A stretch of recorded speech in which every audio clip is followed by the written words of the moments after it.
Hello guys. आज करते हैं जी ए आर 1990 के एमसीक्यू चैप्टर 1 से लेके चैप्टर 4 तक। वेरी इंपॉर्टेंट है।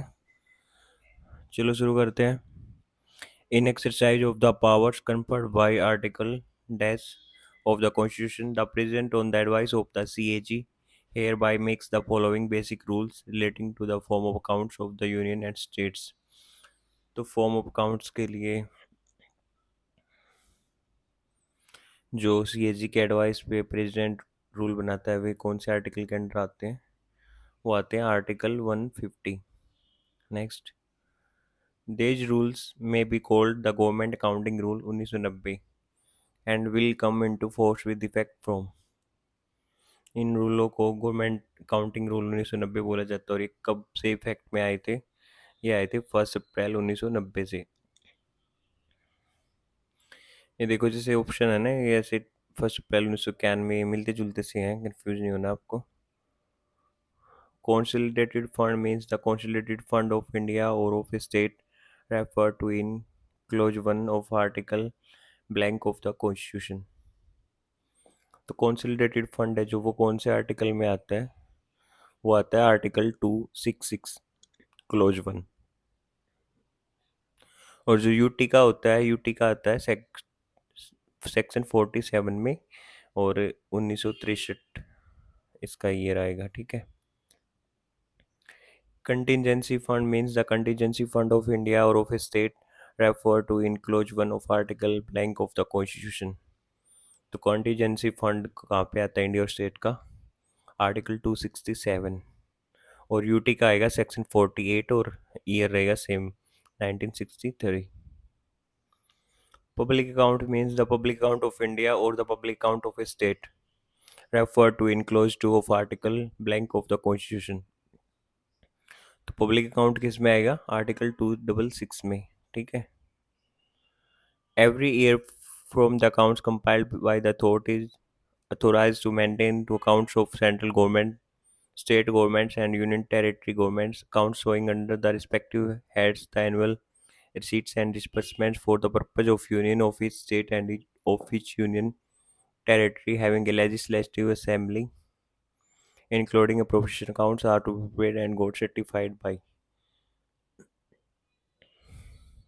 जो अकाउंट होते हैं अप्रोप्रिएशन, ये किसके द्वारा सर्टिफाई किए जाते हैं? CAG of India. ठीक है, इंपॉर्टेंट क्वेश्चन है। Instruction for opening new heads of accounts और modification of the existing ones और instruction relating to the content and manner of maintenance of accounts will be issued by the central government in the ministry of finance on the advice of the. तो कोई भी नए opening head वगैरह open होते हैं accounts के लिए, तो सेंट्रल गवर्नमेंट इशू करती है मिनिस्ट्री ऑफ फिनांस से। किसके एडवाइस पे? सीएजी की एडवाइस पे। एडवाइस जहाँ पे भी आएगा उसमें ऑलमोस्ट सीएजी ही आंसर होगा। आप इस चीज़ को ध्यान में रखना। To facilitate their incorporation in the books of the Reserve Bank of India blank which is responsible for keeping a complete account of receipts and payments, including intergovernment adjustment and adjustments, inter-share defense, railways and post other and telecommunications on account of the central government। तो account के लिए कौन responsible है payments वगैरह सभी की देखने के लिए? तो इसके लिए बैंक का है, आरबीआई बैंक का central account section at Nagpur. ठीक है।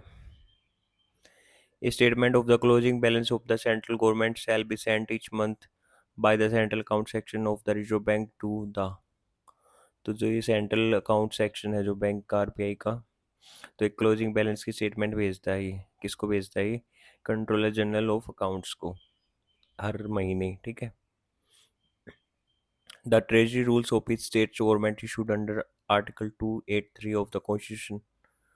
कह रहे हैं कि ट्रेजरी रूल होते हैं जो स्टेट गवर्नमेंट के आर्टिकल 283 के अंदर आते हैं। ट्रू या फॉल्स है? हाँ, ट्रू।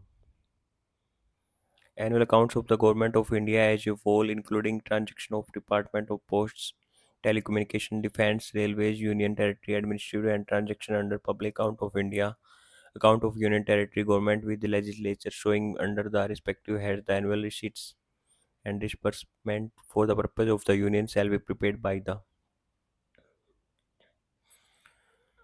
एनुअल अकाउंट कौन प्रिपेयर करता है? इसमें सारे डिपार्टमेंट ही आ गए हैं, टेलीकम्युनिकेशन, डिफेंस, रेलवे, यूनियन। तो इसके लिए कौन है? Controller general of accounts.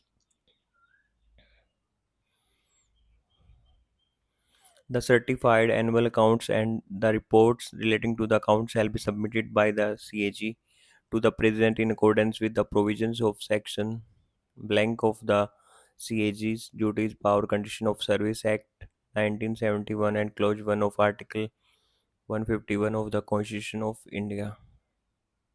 कौन से सेक्शन के अंदर में करते हैं एनुअल अकाउंट्स को सबमिट?